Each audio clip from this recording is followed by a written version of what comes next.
ஓம் சாந்தி. எல்லோரும் சந்தோஷமாக இருக்கிறீங்களா? இன்றைக்கி இந்தியாவே ஆவலோடு எதிர்பார்த்து கொண்டிருக்கக்கூடிய அயோத்தியில் ராமர் கோயிலில் ராமர் சிலை பிராண பிரதிஷ்டம் செய்யப்படுகிறது. ஸோ உலகமே இதை திரும்பி பார்க்குது.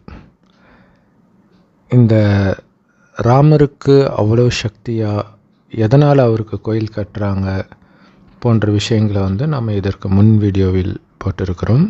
நிறைய ஆன்மீக ரகசியம் அதில் நிரம்பி இருக்குது. ஸோ அதை மறக்காமல் பார்க்கலன்னா கண்டிப்பாக பார்த்துருங்க.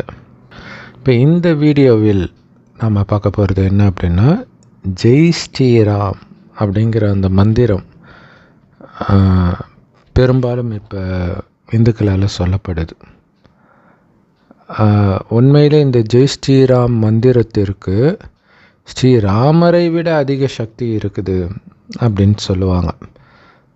ஜெய் ஸ்ரீராம், ஸ்ரீராம ஜெயம் எல்லாமே ஒரே அர்த்தம்தான். ஸோ நம்ம ஊர்லெல்லாம் ஸ்ரீராம ஜெயம் ஒரு நோட்டு ஃபுல்லாக எழுதுவாங்க. சின்ன வயசில் நானே எழுதியிருக்கிறேன். ஏன் எழுதுகிறோன்னே தெரியாது. அப்பா அம்மா சொல்லுவாங்க, எழுதுவோம். ஸோ அதேமாதிரி சிவராத்திரி அப்போ ஓம் நம சிவாயா கூட எழுதுவாங்க. இப்போ இந்த ராமரை விட ராம நாமத்திற்கு அவ்வளோ மகிமையா? இதை நிரூபிக்கிற வகையில் ராமாயணத்தில் நிறைய சம்பவங்கள் நடக்கும். உதாரணத்திற்கு அந்த பிரிட்ஜ் கட்டுறாங்களே, சீதையை இலங்கையிலேருந்து மீட்கிறதுக்காக இங்கே இந்தியாவிலேருந்து இலங்கைக்கு பிரிட்ஜ் கட்டும் பொழுது எப்படி கட்டுறது? ஸோ அப்போ என்ன பண்ணுறாங்க, கல்லில் ஜெய் ஸ்ரீராம் எழுதி ஆஞ்சநேயர் போடுறார், அப்படியே மிதக்குது. ஸோ இப்போ வரைக்கும் அந்த மாதிரி கற்கள் இருக்குது அங்கே. ஸோ அப்போ ஜெய் ஸ்ரீராம்னு போட்டால் கல் கூட மிதக்கும் தண்ணியில். அதாவது என்ன அர்த்தம்னா, இயற்கையாக கல் மிதக்காது இல்லையா, ஒரு பாறாங்கல் மிதக்காது. அப்போ அந்த இயற்கையையே வெல்லக்கூடிய சக்தி ராமநாமத்திற்கு இருக்குது. விதியை வெல்லக்கூடிய சக்தி ராமநாமத்திற்கு இருக்குது அப்படிங்கிறது தான் அது நிரூபிக்குது. அதே மாதிரி ஒரு சமயம் ஸ்ரீராமரை பார்க்க விஸ்வாமித்திரர் வராரு. ஸோ அதை பற்றி முந்தைய வீடியோவில் நாம் சொல்லியிருப்போம். சீதையை காட்டுக்கு அனுப்பினதுக்காக தண்டனை கொடுக்க வராரு விஸ்வாமித்திரர். பிறகு அவர் தனக்கு பிரியமானவளையே நாட்டு நலனுக்காக தியாகம் செய்ததால் அவர் அவதார புருஷனாக இருக்கிறார், இப்படியெல்லாம் சொல்லிடுறார். ஸோ அதோடைய ஆழமான ரகசியத்தை முந்தைய வீடியோவில் போட்டிருக்கிறோம். அப்படி தீர்ப்பு சொல்லிவிட்டு அவர் அமைதியாக இருக்கும் பொழுது அந்த நேரத்தில் காசி மகாராஜா வரார். அவருக்கு எதிரிகளால் அச்சுறுத்தல் வருது. ஸோ அவரை விட பலவான் ராமரோடு நட்பு வைத்தால் எதிரி அவங்கள தாக்க மாட்டாங்க அப்படிங்கிற ராஜதந்திரத்தினால ராமரை பார்க்க வருகிறார். சைடில் விஸ்வாமித்திரர் நின்றுட்டு இருக்கிறார். அதை இவர் கவனிக்கல். அதனால் ராமரை மட்டும் வணங்கிட்டு உடனே கிளம்பி போகிறார். இதை பார்த்தவுடன் விஸ்வாமித்திரருக்கு ரொம்ப கோபம் வந்துடுது. அவனுக்கு நீ தண்டனை கொடுத்தே ஆக வேண்டும் அப்படின்னு விஸ்வாமித்திரர் சொன்ன உடனே, என் குருவை அவமதித்தவனுடைய உயிரை 2 நாட்களில் நான் பறிப்பேன் அப்படின்னு சபதம் செய்வார் ஸ்ரீராமர். ஸோ இந்த ரகசியம் தெரிஞ்ச உடனே காசி மகாராஜாவுக்கு ரொம்ப பயம் வந்துடும். அவருடைய அரசவையில் இருக்கிற எல்லார்கிட்டையும் ஏதாவது யுக்தி கேட்பார் தப்பிக்கிறதுக்கு. எல்லோரும் கைவிரிச்சிடுவாங்க. கடைசியில் நாரதர்கிட்ட போய், ஆக்சுவலாக நாரதர் தான் இந்த ஐடியாவே கொடுத்துருப்பார். நீ ராமனோட நட்பு பாராட்டினா உன் எதிரிகிட்டேருந்து நீ தப்பிச்சிடலான்ட்டு. இப்போ நாரதருக்கே ரொம்ப சங்கடமாக போயிடும். என்னடா அது, நம்ம கொடுத்த யுக்தினால் காசி மகாராஜா உயிருக்கே ஆபத்து வந்துடுச்சே அப்படின்ட்டு, இதுலேருந்து காப்பாற்றுங்கன்னும் போது அவர் ஒரு யுக்தி சொல்கிறார்.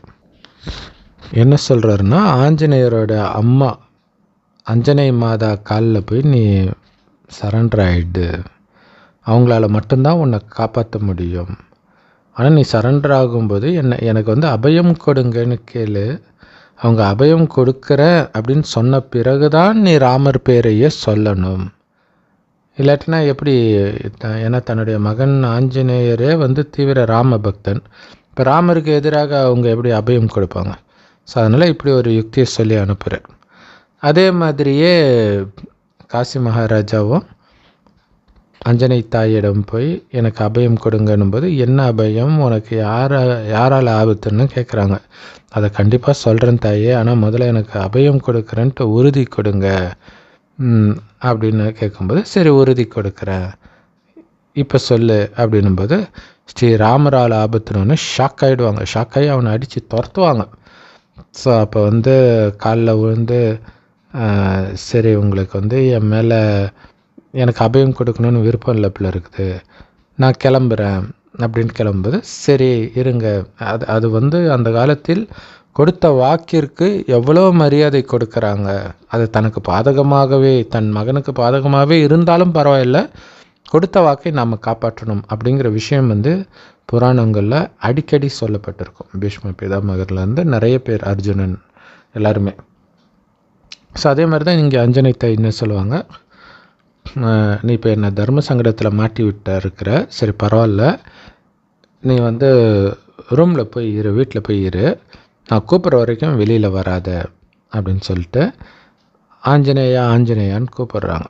ஆஞ்சநேயரோ ராமரோடு சேர்ந்து காசி மகாராஜாவை தேடிட்டு போயிட்டுருக்குறாங்க, காசி மகாராஜாவை கொலை பண்ணுறதுக்கு. உடனே அஞ்சனை தாயோடைய குரல் கேட்ட உடனே ராமர் சொல்கிறார், இது உன் தாயோடைய குரலாச்சே, நீ என்ன இங்கே பண்ணிகிட்ருக்கிறேன்னும் போது, இல்லை எனக்கு நீங்கள் தான் முக்கியம் அப்படின்போது, இல்லை தாயோடைய தேவையை நிறைவேற்ற வேண்டியது ஒரு மகனுடைய கடமை, அதை நீ நிறைவேற்றிட்டு வான்ட்டு அனுப்புவார். சரின்ட்டு ராமர் ஆஞ்சநேயர் போவார். அப்போ அஞ்சனை தாய் கேட்குறாங்க, எனக்கு ஒரு வாக்குறுதி கொடுக்கணும் அப்படின்னும்போது, என்ன வாக்குறுதி தாயே, நீங்கள் சொல்கிறதெல்லாம் எனக்கு ஒரு தெய்வ வாக்கு தான், இருந்தாலும் இது வரைக்கும் இது மாதிரி கேட்டதில்லை, சரி நான் வாக்குறுதி கொடுக்குறேன் அப்படின்னு சொல்லிடுறார். ஸோ அப்போ கூப்பிட்றாங்க ரூமில் இருந்த காசி மகாராஜா. அவரை பார்த்தோன்னே சம கோபமாகுது ஆஞ்சநேயருக்கு, உன்னை நான் இப்போவே அழைச்சிட்டு போகிறேன் ராமர்கிட்டன்னு. அப்போ அஞ்சனை தாய் சொல்கிறாங்க, நான் ஏற்கனவே சொன்னேன் நீ கோபப்படக்கூடாதுன்னு சொல்லியிருக்கிறேன். உடனே, என்ன தாயை இப்படி தர்ம சங்கடத்தில் என்னை நிறுத்தி விட்டுட்டீங்க, என்னுடைய ஆண்டவன் ராமர், அவருக்கு எதிரானவனை நான் எப்படி காப்பாற்ற முடியும் அப்படிங்கிறார். இது என்னால் முடியவே முடியாது, மன்னிச்சுக்கோங்கன்ட்டு அவர் ஆஞ்சநேயர் வெளியே போகிறார். அதுக்கப்புறம் ராமர் சொன்னது ஞாபகம் வருது, இது மாதிரி தாய் சொல்வதை கண்டிப்பாக ஒரு மகன் கேட்பது அவனுடைய கடமை அப்படிங்கிறது ஞாபகம் வந்தோடனே சரி காசி மகாராஜா நான் காப்பாற்றுறேன், நான் சொல்கிற மாதிரி கேட்கணும் அப்படின்னு சொல்லி அவரை ஆஞ்சநேயர் அழைச்சிட்டு போகிறார். ஸோ அப்போ காசி ராஜாவை அழைச்சிட்டு ஆஞ்சநேயர் சரையு நதியில் போய் மார்பளவு தண்ணியில் மூழ்கி நிற்க சொல்கிறார். அந்த நேரம் இவரும் ராமரும் கண்டுபிடிச்சி வரார். ஸோ அப்போ என்ன சொல்லுவார் அந்த காசி ராஜாவுக்கு அப்படின்னா, நீங்கள் ஜெய் ஸ்ரீராம் ஜெய் ஸ்ரீராம் சொல்லிக்கிட்டே இருங்க அப்படின்னு சொல்லுவார். ஸோ அப்போ ராமருக்கு காசி ராஜாவை பார்த்தோன்னா ரொம்ப கோபம் வரும். அதனால் காசி ராஜாவை கொல்றதுக்காக அம்பு விடுவார். ஸோ ராமருடைய அம்பு எப்போவுமே இலக்கை தவறு விட்டதே கிடையாது இல்லையா. ஸோ அப்படி அவர் அம்பு விடுறார். அதுக்கு குறுக்க ஆஞ்சநேயரும் இருக்கிறார். ஸோ ஆஞ்சநேயரை தாண்டி அந்த அம்பு போய் காசி மகாராஜாவை, அவர் பாட்டுக்கு ஜெய் ஸ்ரீராம் சொல்லிக்கிட்டே இருக்கிறாரு, அவரை சுற்றி அம்பு விழுந்துடுது. இது எல்லோருக்கும் ஆச்சரியம். ராமர் கூட இருந்தவங்களுக்கு மட்டும் இல்லை, மேலோகத்தில் உள்ள பிரம்மா விஷ்ணு சங்கர் ஆச்சரியப்படுறாங்க, இது என்ன ஆச்சரியமாக இருக்குது அப்படின்ட்டு. ஸோ அதேமாதிரி அடுத்த அம்பு விடுறார். அடுத்த அம்பிலும் இதே மாதிரி ஜெய் ஸ்ரீராம்னு ஆஞ்சநேயரும் சொல்கிறாரு, சராய நதிக்குள்ளே இருக்கக்கூடிய காசி ராஜாவும் சொல்கிறார். ஸோ அப்பையும் இதே மாதிரி அம்பு சுற்றிட்டு போய் விழுந்துடுது. இது எல்லோருக்கும் பயங்கர ஆச்சரியத்தை கொடுக்குது. அப்போ சிவபெருமான் சொல்கிறாரு, ஸ்ரீராமரை விட அதிக சக்தி ராமநாம ஜபத்திற்கு இருக்குது. ஸோ அதனால தான் இந்துக்கள் நிறைய பேர் வைஷ்ணவர்கள் ராம் ராம் ராம்னு சொல்லி ஜபம் பண்ணிட்டு இருப்பாங்க. ஸோ ராம் ராம்னு ஜபம் பண்ணுறது, ஜெய் ஸ்ரீராம் சொல்கிறது, ஸ்ரீராம ஜெயம் சொல்கிறது, எழுதுறது, இது எல்லாமே ஒரே விஷயம்தான். ஆனால் இதுக்கு பின்னாடி என்ன ரகசியம் இருக்குது? இது உண்மையில் ராமரை விட சக்தி வாய்ந்ததா இந்த ராமாயணம் சொல்கிற மாதிரி அப்படின்னா ஒரு விதத்தில் ஆமாம்னு நம்ம சொல்லலாம். அது எப்படி அப்படின்னா அதில் இன்டைரக்டாக இருக்குது, பக்தி மார்க்கத்தில் இன்டைரக்டாக இருக்குது. அப்படின்னா நீங்கள் ஜெய் ஸ்ரீராம்னு சொல்லிட்டா கடவுளை விட சக்தி வாய்ந்தவராக மாறிடுவீங்க, ஸ்ரீராம ஜெயம் எதுனா கடவுளை விட சக்தி வாய்ந்தவராக மாறிடுவீங்கன்னு அதோடைய அர்த்தம் கிடையாது.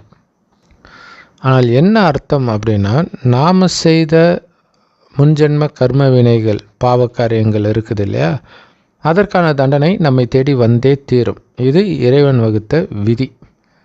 ஸோ இந்த விதி தான் அம்பு மாதிரி உங்களை நோக்கி வருவதாக அந்த காட்சியில் ராமருடைய அம்பு காசிராஜாவை நோக்கி வருது. ஏன்னா கண்டிப்பாக அந்த கர்மத்தின் பலன் உங்களை தேடி வந்தே தீரும். அதிலிருந்து தப்பிக்கிறதுக்கான வழிதான் ஜெய் ஸ்ரீராம் அப்படின்னு சொல்கிறாங்க. ஸோ சொல்கிறதுனால ஒன்றும் ஆகிடாது. அப்போ என்ன பண்ணணும் இல்லையா? ஜெய் ஸ்ரீராம் நம்ம ஊரில் எப்படி சொல்கிறோம், அவங்க அல்லாஹு அக்பர்னுவாங்க, இன்னொருத்தவங்க கர்த்தருக்கு ஸ்தோத்திரன்னுவாங்க. இதை நீங்கள் கோடி தடவை உயிர் போகிற வரைக்கும் சொன்னாலும் அதனால் ஒரு பைசா பிரயோஜனம் கிடையாது. ஏன் கிடையாது அப்படின்னா அல்லாஹ்னா யாருன்னே உங்களுக்கு தெரியாது, ராமர்னா யாருன்னே தெரியாது. அப்படி இருக்கும்போது நீங்கள் எத்தனை தடவை சொல்லி என்ன பிரயோஜனம்? ஏதோ ஒரு குருட்டு நம்பிக்கையில் இந்த கோயிலில் போனால் இந்த பரிகாரம் பண்ணால் இந்த பிரச்சனை சரியாகுன்றாங்க பார்த்தீங்களா, அந்த மாதிரி இது ஒரு பரிகாரமாக நீங்கள் வச்சுருக்கிறீங்க.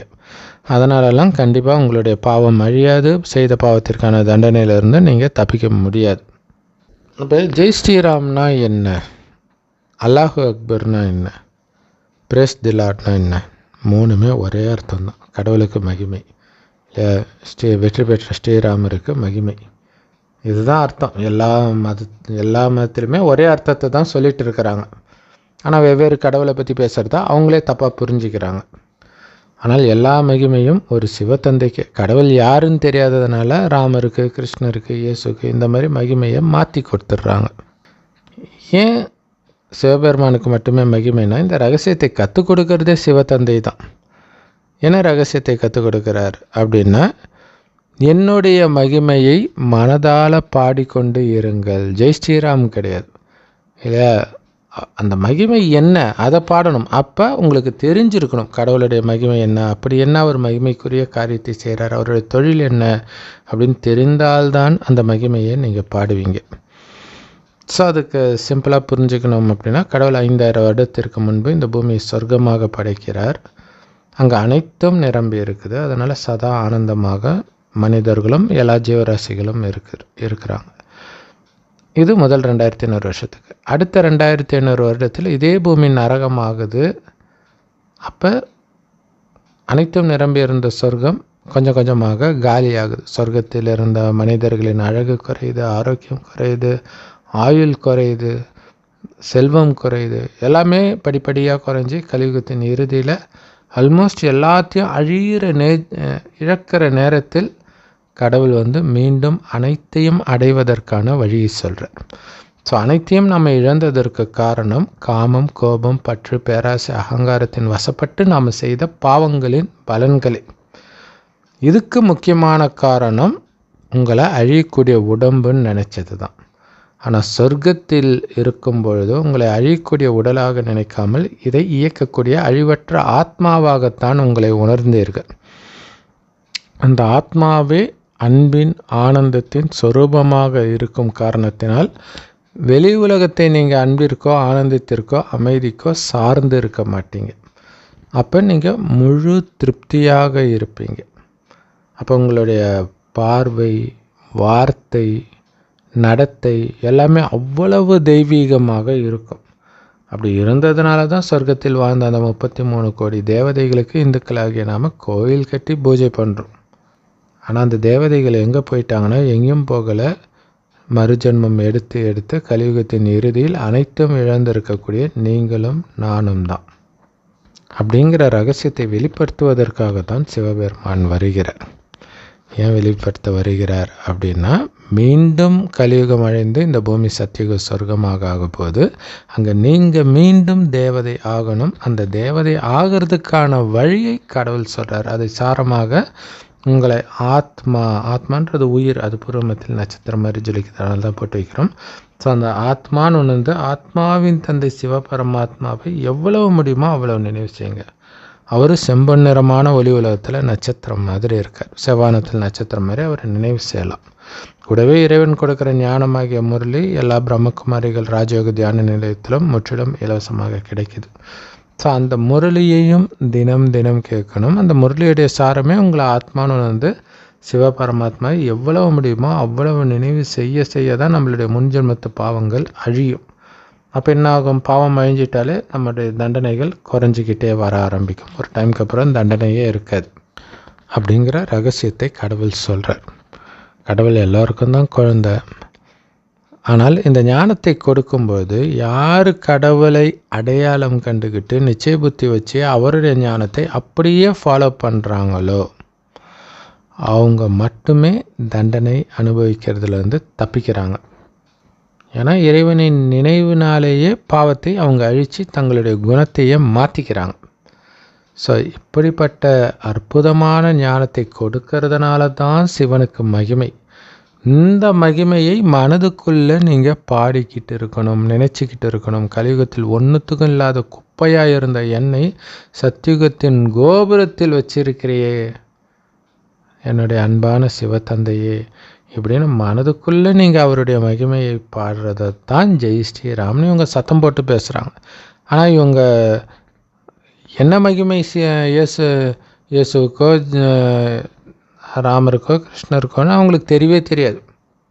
அவங்கவுங்களுக்கு ஒன்று சொல்கிறாங்க, நமக்கும் இது ஜெய் ஸ்ரீராம் சொல்ல நல்லா இருக்குதுன்னு சொல்லிட்டு இருக்கிறாங்க, அவ்வளோதான். ஸோ அப்போ அந்த காசி ராஜாவை நெஞ்சளவு தண்ணியில் நிற்க வைக்கிறதுக்கான காரணம், பிராமணர்களும் கூட சந்தியாவதனம் பண்ணுறாங்கன்ட்டு காலையில் அதேமாதிரி நெஞ்சளவு தண்ணியில் இருந்துட்டு என்னென்னமோ பாராயணம் படிப்பாங்க. ஸோ இதோடைய உண்மையான அர்த்தம் என்ன அப்படின்னா, அது உண்மையில் அந்த தண்ணி ஞான கடலை குறிக்கிறது. அதாவது இறைவனுடைய ஞான கடலில் மூழ்கிறது அல்லது இறைவனுடைய அன்பு கடலில் மூழ்கிறது.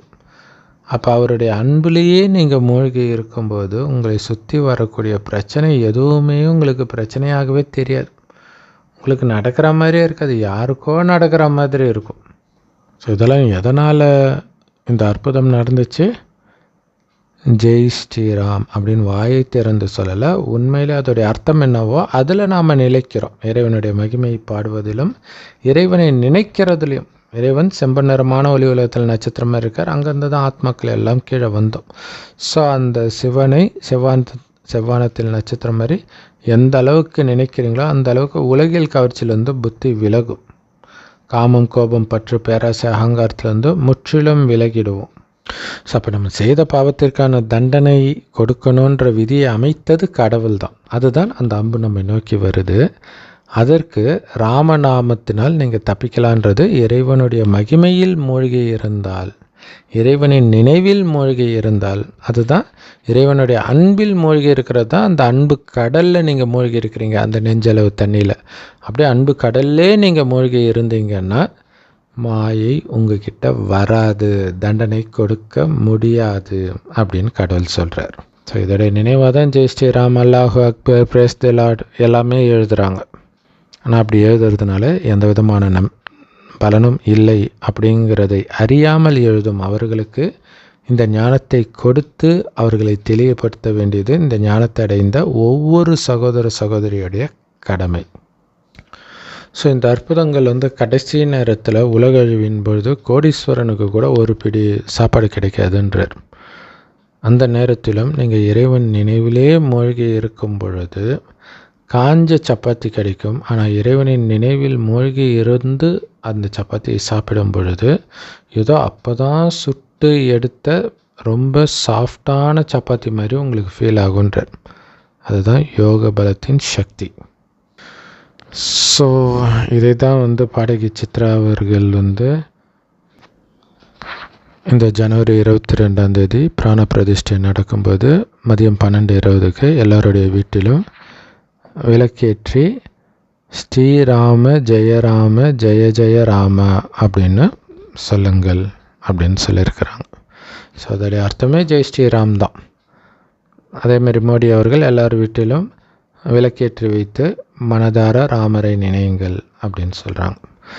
ஸோ இது எல்லாமே எப்போத்தைய விஷயம் அப்படின்னா, கலியுகம் அழிந்து இந்த பூமி சொர்க்கம் ஆகுது பார்த்திங்களா, அதுதான் உண்மையில் ராமராஜ்யம். அந்த நேரம் எல்லாருமே ஆத்ம உணர்வில் வந்துடுவாங்க. உடல் உணர்வில் வந்ததுனால தான் காமம் கோபம் பற்று பேராசை அகங்காரத்துக்கு அடிமையாகி இருக்கிறோம். ஸோ மீண்டும் ஆத்ம உணர்வுக்கு வர்றது தான் அந்த ஆத்ம ஜோதி எரியறதுடைய நினைவாக இந்த உடம்புன்ற வீட்டில் ஆத்மா ஜோதி எரியுது பூர்வ மத்தியில். இதோடைய நினைவாக பக்தி மார்க்கத்தில் இந்த தீபாவளி நிறைய பண்டிகைகளுக்கு வீடு ஃபுல்லாக விளக்கு ஏற்றி வைக்கிறதுடைய உண்மையான காரணம் இதுதான். ஸோ மோடிஜி அவர்கள் சொன்னது, சித்ரா அவர்கள் சொன்னதை ஃபாலோ பண்ணுறது பக்தி. அது தற்காலிக சந்தோஷத்தை கொடுக்கும், இல்லைன்னு சொல்லலை. ரொம்ப கஷ்டப்படணும் அதுக்கு. ஆனால் நீங்கள் பாட்டுக்கு வீட்டில் உட்காந்துக்கிட்டு சதா நான் ஆத்மா சிவத்தந்தையுடைய குழந்தை, அவருடைய அன்பிலே மூழ்கி இருக்கிறேன், இதன் மூலமாக எனக்குள்ளே இருந்த காமம் கோபம் பற்று பேராசை அகங்காரத்தை எல்லாம் இருக்கிற இடம் தெரியாமல் அழிக்கிறேன் அப்படின்ற நினைவில் சதா இருக்கும்போது மட்டும்தான் உங்களுடைய பாவம் அழியும். இதோடைய பலனாக தான் கலியுகம் அழிந்து வரக்கூடிய சொர்க்கத்துக்குள்ளே நுழையிறது மட்டுமல்ல, அந்த சொர்க்கத்தின் எஜமானனாகிய ஸ்ரீ லக்ஷ்மி நாராயணனாக கூட நீங்கள் மாற முடியும். எல்லாமே உங்களுடைய முயற்சியை பொறுத்தது. ஓம் சாந்தி. தேங்க்ஸ் ஃபார் வாட்சிங். ஸோ இறைவனுடைய ஞானம் எல்லா பிரம்மகுமாரிகள் ராஜயோக தியான நிலையத்திலும் முற்றிலும் இலவசமாக கிடைக்குது. யூடியூப் வெப்சைட்ஸில் இருக்குது. அதோடைய லிங்க் இந்த வீடியோக்கு டிஸ்கிரிப்ஷனில் கொடுக்குறோம். அவசியம் பார்த்து பயன்பெறுங்கள்.